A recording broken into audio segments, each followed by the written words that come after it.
बहुत पुराने समय की बात है। एक गांव में गंगाराम नाम का एक भला आदमी रहता था। गंगाराम बहुत भला आदमी था, हमेशा अपनी क्षमता की सीमाओं से भी बाहर जाकर लोगों की मदद करने का प्रयास करता। गंगाराम के 3 पुत्र, 2 भाई और एक बेटी थीं।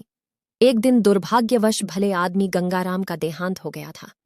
अंतिम संस्कार करवाने गंगाराम के सभी नाते रिश्तेदार पहुंचे। पंडित ने रस्म पूरे किए, अर्थी सजाई गई।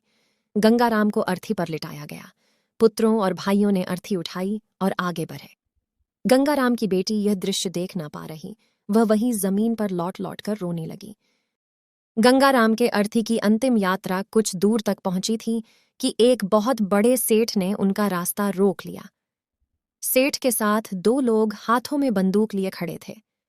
सेठ बोला, ये अर्थी यहां से आगे नहीं जाएगी। परिवारजनों ने सेठ से पूछा कि क्यों सेठ, क्या हुआ, ऐसा क्यों कर रहे हो? सेठ ने जवाब दिया, आज से 1 साल पहले गंगाराम ने मुझसे 2 लाख रुपए का कर्ज लिया था। शर्त के अनुसार कर्ज की राशि ना लौटाने पर या तो उनकी जमीन मेरे नाम की जाएगी या फिर उनके परिवार वालों से कर्जा लिया जाएगा।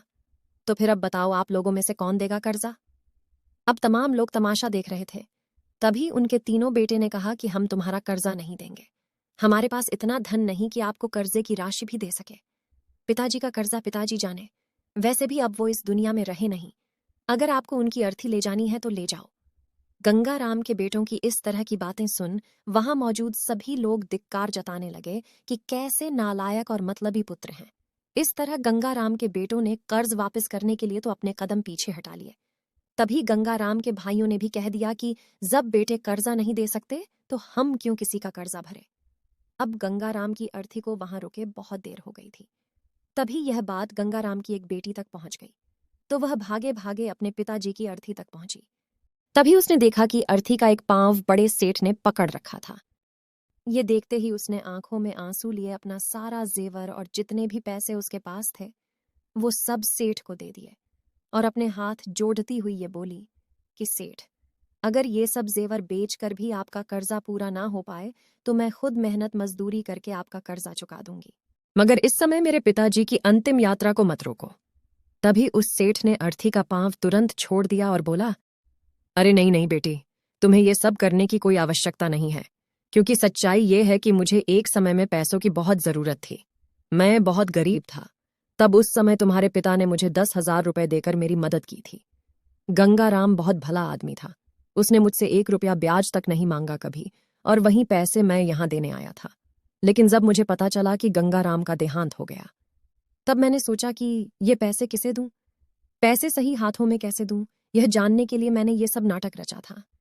तुम्हारी बातों और पिता के प्रति जिम्मेदारी को देखकर मैं समझ गया कि पैसों की असल हकदार तुम ही हो।